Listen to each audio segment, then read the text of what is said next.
ನಮಸ್ಕಾರ ಪ್ರಿಯ ವೀಕ್ಷಕರೇ, ಉಚ್ಚಿಷ್ಟ ಗಣಪತಿ ಚಾನೆಲ್ಗೆ ಸ್ವಾಗತ.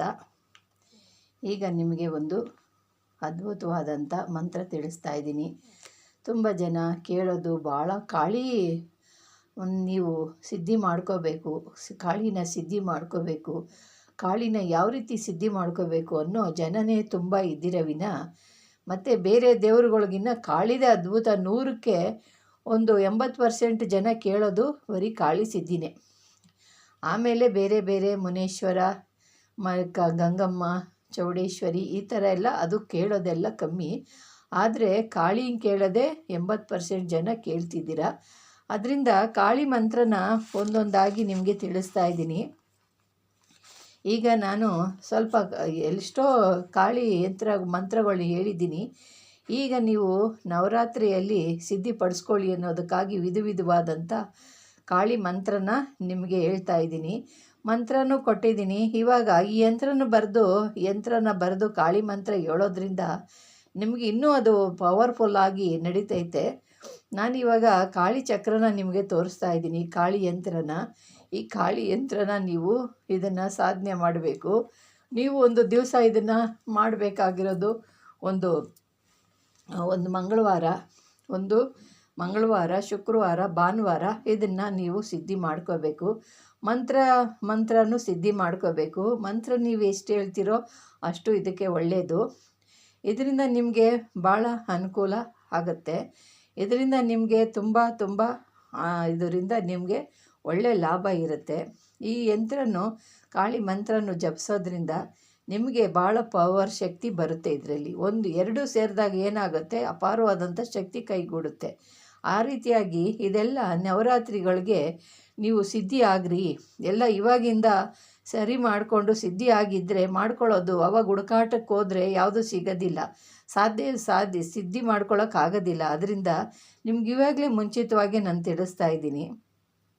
ಇದನ್ನು ಸಾಧನೆ ಮಾಡ್ಕೊಳ್ಬೇಕಾದ್ರೆ ಒಂದು ಪಂಚಲೋಹದ ಯಂತ್ರ ತಗೊಂಡು ಅದನ್ನು ಶುದ್ಧಿ ಮಾಡಿ ಅದನ್ನು ಯಾವ ರೀತಿ ಶುದ್ಧಿ ಮಾಡೋದು ಅಂದರೆ, ಅದನ್ನು ಮುಂಚಿತವಾಗಿ ಹಾಲಲ್ಲಿ ಹಾಕಿ ಇಲ್ಲ ಅಂದರೆ ಮುಂಚಿತವಾಗಿ ಒಂದು ನಿಂಬೆಹಣ್ಣು ರಸದಲ್ಲಿ ಒಂದು 10 ನಿಮಿಷ ಹಾಕಾದ ಮೇಲೆ ಅದನ್ನು ತೊಳೆದುಬಿಟ್ಟು ಆಮೇಲೆ ಹಾಲಲ್ಲಿ ಒಂದು 10 ನಿಮಿಷ ಆದ ನಂತರ ತೆಗೆದುಬಿಟ್ಟು ಅದನ್ನು ತೊಳೆದುಬಿಟ್ಟು ಪನ್ನೀರಲ್ಲಿ ಹಾಕಿದ ನಂತರ ಕ್ಲೀನಾಗಿ ಒರೆಸ್ಬಿಟ್ಟು, ಬಟ್ಟೆಯಲ್ಲಿ ತೊಳಿಬೇಡಿ. ಪನ್ನೀರಲ್ಲಿ ಹಾಕಿದ್ಮೇಲೆ ಬಟ್ಟೆ ತಗೊಂಡು ಒರೆಸ್ಬಿಟ್ಟು ನೀವು ಕಾರ್ಯನ ಸಿದ್ಧಿ ಮಾಡ್ಕೊಳ್ಳಿ.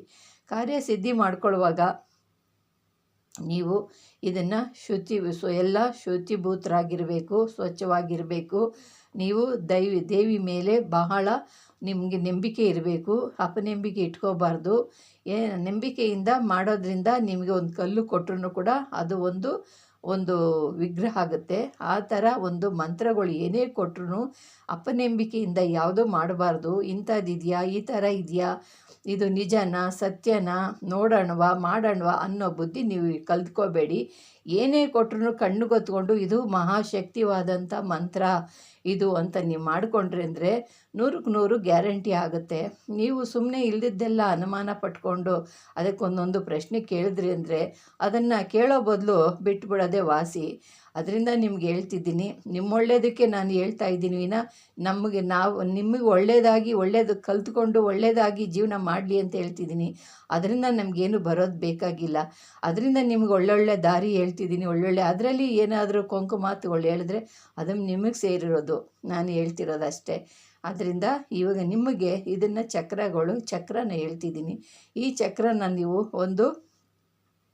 ಈ ಚಕ್ರನ ತಾಮ್ರ ರೇಖೆಯಲ್ಲಿ ಬರೆದುಬಿಟ್ಟು ಒಂದು ಮಂಗಳವಾರ, ಇಲ್ಲಾಂದರೆ ಶುಕ್ರವಾರ, ಇಲ್ಲಾಂದರೆ ಭಾನುವಾರ ಈ 3 ದಿನದಲ್ಲಿ ಯಂತ್ರನ ಬರೀರಿ. ಇಲ್ಲಾಂದರೆ ಅಮಾವಾಸ್ಯೆ ಹುಣ್ಣಿಮೆಯಲ್ಲಿ ಬರ್ಕೋಬೋದು.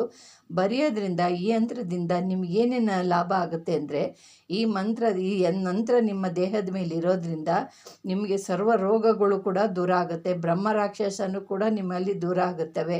ಈ ಮಂತ್ರನ ಜಪಿಸ್ಬಿಟ್ಟು ಯಾರಿಗಾದ್ರೂ ನೀವು ಹಾಕಿದ್ರೂ ಕೂಡ ಅದರಲ್ಲಿ ಇರೋವಂಥ ದುಷ್ಟಶಕ್ತಿ, ಬ್ರಹ್ಮ ರಾಕ್ಷಸ, ಸರ್ವ ರೋಗಗಳು ಅವೆಲ್ಲ ದೂರ ಆಗ್ತವೆ. ಅವ್ರನ್ನ ಬಿಟ್ಟು ಹಾಕ್ಕೊಂಡಿರೋರನ್ನ ಬಿಟ್ಟು ದೂರ ಆಗೋಗ್ತವೆ. ಈ ಯಂತ್ರ ಮಹಾಕಾಳಿ ಯಂತ್ರ. ಇದಕ್ಕೆ ಮಂತ್ರನೂ ಇದೆ. ಆ ಮಂತ್ರ ಏನಿದೆ ಅಂದರೆ ಓಂ ನಮೋ ಭಗವತೆ ಗಂಧಧಾರಿಣಿ ಸರ್ವ ಮಹಾಕಾಳಿ ಮಂತ್ರ ನಿನ್ನದು ಪಟ್ ಸ್ವಹ. ಈ ಮಂತ್ರ ಇದೆ. ನಿಮಗೆ ಅರ್ಥ ಆಗಲಿಲ್ಲ ಅಂದರೆ ನಿಮಗೆ ಮತ್ತೆ ಕೇಳಿ, ನಾನು ನಿಮಗೆ ಹೇಳ್ತೀನಿ. ನೀವು ವಾಟ್ಸಪ್ಪಲ್ಲಿ ಕೇಳಿ, ನಿಮಗೆ ಮಂತ್ರ ಗೊತ್ತಾಗಲಿಲ್ಲ ಅಂದರೆ ನಾನು ಹೇಳ್ತೀನಿ. ಇನ್ನೊಂದು ಸತಿ ಹೇಳ್ತೀನಿ ನೋಡಿ. ಓಂ ನಮೋ ಭಗವತೆ ಗಂಧಧಾರಿಣಿ ಸರ್ವ ಮಹಾಕಾಳಿ ಮಂತ್ರ ನಿನ್ನದು ಪಟ್ ಸ್ವಹ. ಈ ಥರ ಮಂತ್ರನ ನೀವು ಹೇಳಬೇಕು. ಇದನ್ನು ನೀವು 1000 ಹೇಳ್ಕೊಳ್ಳಿ. 1000 ಹೇಳಾದ ಮೇಲೆ ಇದನ್ನು ಕೆಲ್ಸಕ್ಕೆ ಮಾಡುವಾಗ ಯಂತ್ರ ಬರೆದು ಇದಕ್ಕೆ ಮಂತ್ರ ಹೇಳ್ಬೇಕಾದ್ರೆ 21 ಸಲ ಮಂತ್ರಿಸ್ಬೇಕು. ಇದಕ್ಕೆ ಮತ್ತೆ ಪ್ರಾಣ ಪ್ರತಿಷ್ಠೆ ಮಾಡಬೇಕು. ಪ್ರಾಣ ಪ್ರತಿಷ್ಠೆ ಆದಾಗ ನೀವು ಯಾವ ಕೆಲಸಕ್ಕೆ ಹಾಕಿದ್ದೀರೋ ಆ ಕೆಲಸ ಇದು ಮಾಡೋದಕ್ಕೆ ಶುರು ಮಾಡಿಕೊಳ್ಳುತ್ತೆ. ಆ ರೀತಿಯಾದಂಥ ಒಂದು ಅದ್ಭುತವಾದಂಥ ಮಹಾಕಾಳಿ ಯಂತ್ರ ಇದು. ಮಹಾಕಾಳಿ ಯಂತ್ರ ಇರೋದನ್ನು ನೀವು ಯಂತ್ರನೂ ಇದೆ, ಮಂತ್ರನೂ ಇದೆ. ಇದನ್ನು ನೀವು ಸಿದ್ಧಿ ಮಾಡ್ಕೊಳ್ಳಿ. ಇನ್ನೂ ಹಲವಾರು ನಿಮಗೆ ಯಂತ್ರಗಳಿದ್ದಾವೆ. ಇದು ನಿಮ್ಗೆ ಇಷ್ಟವಾದರೆ ಒಳ್ಳೆ ಲೈಕ್ಗಳು ಮಾಡಿದಾಗ ಇನ್ನೂ ಒಳ್ಳೊಳ್ಳೆ ಯಂತ್ರಗಳನ್ನ ನಾನು ಹಾಕ್ತೀನಿ. ನಿಮಗೆ ಬೇಕು ಅಂದಾಗ ಒಳ್ಳೆ ಲೈಕ್ ಕೊಡಿ. ಇನ್ನೂ ಹಲವಾರು ವೀರಭದ್ರ, ಅಘೋರ ಎಲ್ಲ ಇದ್ದಾವೆ. ನಿಮಗೆ ಇವು ಇಷ್ಟವಾಗಿದ್ದರೆ ನಾನು ಈ ಯಂತ್ರಗಳು ಹಾಕ್ತೀನಿ. ನೀವು ಒಳ್ಳೊಳ್ಳೆ ಲೈಕ್ ಮಾಡ್ತಾಯಿರಿ, ಶೇರ್ ಮಾಡಿ. ನಿಮ್ಮಿಂದ ಇನ್ನೂ ಹಲವಾರು ಜನಗಳಿಗೆ, ನಿಮ್ಮ ಸ್ನೇಹಿತರಿಗೂ ಅವೆಲ್ಲ ಶೇರ್ ಮಾಡಿ. ಇದರಿಂದ ಒಳ್ಳೆ ನಿಮಗೆ ಜ್ಞಾನೋದಯ ಆಗುತ್ತೆ. ಒಳ್ಳೆ ಕಾರ್ಯ ಮಾಡ್ತೀರಾ. ಒಳ್ಳೆ ನವರಾತ್ರಿಗೆ ಎಲ್ಲ ಸಿದ್ಧಿಯಾಗಿರ್ರಿ ಮಾಡ್ಕೊಳ್ಳೋಕ್ಕೆ. ಯಾವಾಗ ಹುಡುಕೊಂಡು ಮಾಡೋಕ್ಕೆ ಹೋದರೆ ಯಾವುದೂ ಸಿಕ್ಕಲ್ಲ. ಇನ್ನು ಅಮ್ಮಮ್ಮ ಅಂದರೆ ಎಷ್ಟು ದಿವಸ ಇದೆ, ಇನ್ನೊಂದು ತಿಂಗಳೊಳಗೆ ನವರಾತ್ರಿ ಬರುತ್ತೆ. ಬರೋದ್ರೊಳಗೆ ನೀವೆಲ್ಲ ಅಣಿ ಮಾಡ್ಕೊಂಡಿರಿ ಪ್ರಿಯ ವೀಕ್ಷಕರೇ. ಇನ್ನೂ ಹಲವಾರು ದೇವತೆಗಳ ಮಂತ್ರಗಳನ್ನ ನಾನು ತಿಳಿಸ್ತೀನಿ. ಇನ್ನೊಂದು ಚಾನಲಲ್ಲಿ ನಿಮಗೆ ಹೇಳ್ತೀನಿ, ಈ ಚಾನಲಲ್ಲೂ ಹೇಳ್ತೀನಿ. ನಿಮಗೆ ಅದರಲ್ಲಿ ನೀವು ಹುಡುಕಿ ಮಾಡ್ಕೊಳ್ಳಿ. ಅದರಿಂದ ನಿಮ್ಗೆ ಹಲವಾರು ಶಕ್ತಿಗಳು ನಿಮ್ಮಲ್ಲಿ ತುಂಬಲಿ ಅನ್ನೋದಕ್ಕಾಗಿ ನಿಮಗೆ ಮಂತ್ರಗಳನ್ನ ತಿಳಿಸ್ತಾ ಇದ್ದೀನಿ ಪ್ರಿಯ ವೀಕ್ಷಕರೇ. ಇಷ್ಟವಾದರೆ ಲೈಕ್ ಮಾಡಿ, ಶೇರ್ ಮಾಡಿ, ಸಬ್ಸ್ಕ್ರೈಬ್ ಮಾಡಿ. ನಮಸ್ಕಾರ.